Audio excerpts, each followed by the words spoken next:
She says, I'd like an explanation of this hadith because the Shia always quote it as evidence to support their arguments.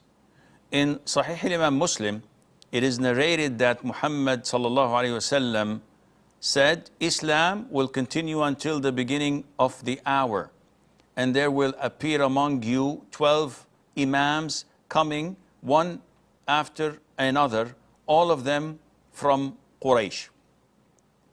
First of all, we as Muslims do not pay attention at all to whatever this deviant sect known as Shia say or claim, because we know that they are usually blatant liars and that they are not telling the truth, and they would hold information and they twist things.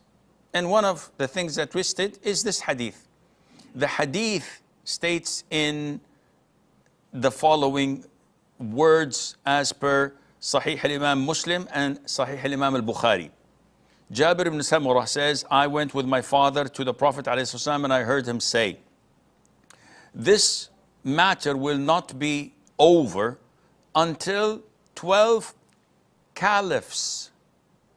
And he said, Khalifa, not Imam. All from Quraysh. In another narration, Islam will still prevail and be strong and in honor up to 12 caliphs.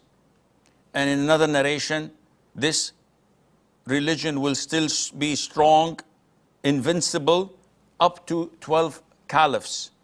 In Sahih al-Bukhari, the hadith was 12 amir, 12 rulers. So the word imam is not mentioned. And there is a huge difference between an imam and a caliph or a ruler.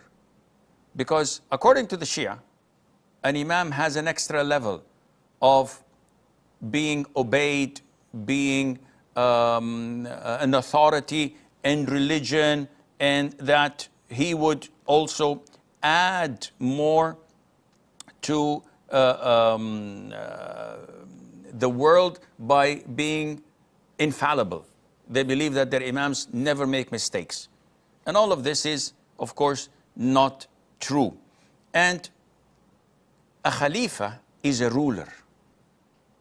And he, as per the hadith, rules where Islam is invincible and honored and strong. And none of the 12 of the imams, so-called imams of the Shia, ever had this except for Ali. He's the only one who held a sword and protected his followers as a ruler, as the fourth guided, righteously guided Khalifa. May Allah be pleased with him. And the rest are not known to have ever reigned, let alone have the strength to protect their followers. And specifically the last one of them, number 12, who no one saw, he's hidden for the past 8-9 centuries, as they say, in a cave. No one ever met him. He does not exist. He never guided someone who went astray.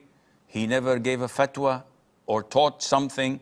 He never enforced virtue or prevented vice. He never done anything, let alone to be invincible for his people or for the nation that he's ruling.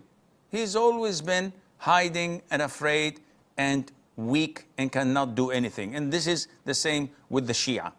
They've never had any reign or a ruling that would protect them or give honor to Islam as a whole and make Islam invincible. It's all been weakness and humility and deceit and betrayals throughout the time. May Allah protect us. And by the way, as people and scholars say, the concept of the Shia being the 12th Imamiyya or Ja'fariyya, this was later on in time, like on the 4th century. In the beginning, the Shia were divided into cults and sects. So As-Saba'iyyah believed only in the Imamah of Ali. Al-Kisa'iyyah, they believed in having only 4 of them, such as Ali, Al-Hasan, Al-Hussein, and Muhammad ibn Ali. And these are Kisaniyah. And others said the Imamah continued to Ja'far. But none of them, again, reigned. And Islam was never invincible or strong in under their reign, because they've never reigned. And again, the hadith says specifically and clearly, all of them are from Quraysh. And we know that the Prophet ﷺ was the most eloquent in speech, and he was giving the concise of speech. He would not say they were all from Quraysh, when he could have limited it and said they're all from Banu Hashim, or even limited it more by saying all from the descendants of Ali.